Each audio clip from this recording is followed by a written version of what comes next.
Hi everyone, welcome back to our channel. My name's Mia here at ICP DOS USA, and today we have a special video for you. Today's video will cover Modbus. What is Modbus and what are its functions? Modbus protocol is a messaging structure developed by Modcom in the late 1970s. Its function is to establish client-server communication between intelligent devices.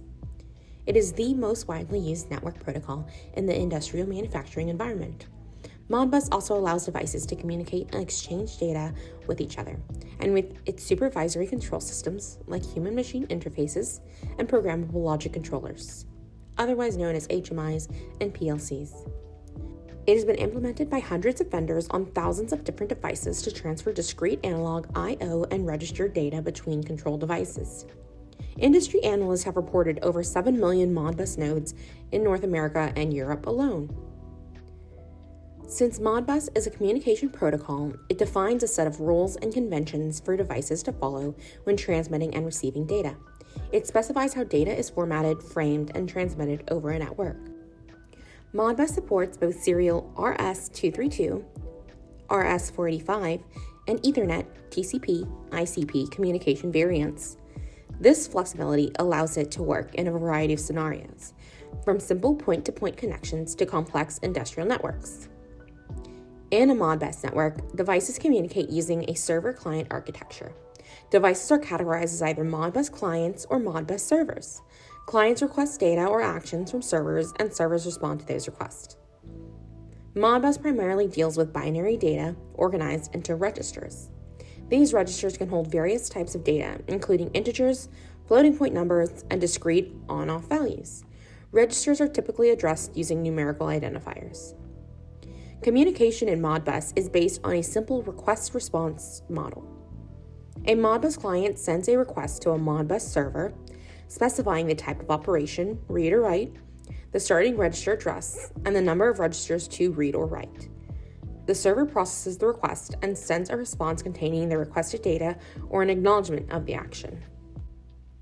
Modbus defines a set of standard function codes that specify the type of operation to be performed, such as reading or writing data, controlling outputs, or querying device information. Function codes help ensure that devices understand and respond correctly to the request. In a Modbus network, there is master and slave devices. A master device communicates by sending a request to one or more slave devices, and in turn, those slave devices respond to the master device's request. Examples of a master device include a PLC or an HMI, and examples of slave devices include sensors, actuators, or other controllers. Within Modbus, there are basic error checking mechanisms to ensure data integrity. It uses CRC, cyclic redundancy check, or LRC, longitudinal redundancy check. These are used to detect transmission errors and ensure that the data received matches what was sent. Modbus uses a numeric system to identify registers or data points within devices. For example, a request might specify read holding registers at address 100. Modbus can also operate in real time, allowing devices to send and receive data as needed. It can also operate in a polling mode, where the master device periodically queries the slave devices for updated data. Furthermore, Modbus is known for its simplicity, reliability, and hassle-free nature.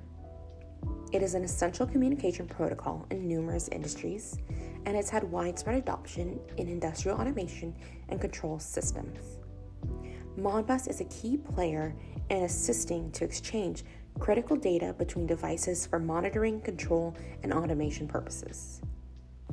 On our website, you'll find a variation of Modbus data concentrator devices, such as MDC711 and Modbus RTU data acquisition modules that can be used for reading RTDs, thermocouples, strain gauges, and voltages and currents. You can also find over 40 Modbus converter devices. Some of their functions include Modbus RTU slave to MBus master gateway, Modbus RTU to CAN converter, CAN open slave to Modbus RTU master gateway, EtherCAT to Modbus RTU gateway, and Profinet to Modbus TCP gateway. And don't forget to check out the links in our description to learn more about our company, products, and everything else we have to offer. Thank you so much for watching today's video. We hope you enjoyed. Be sure to look out for more videos like this coming soon. And don't forget to subscribe, like this video, and leave us a comment. Let us know what you thought.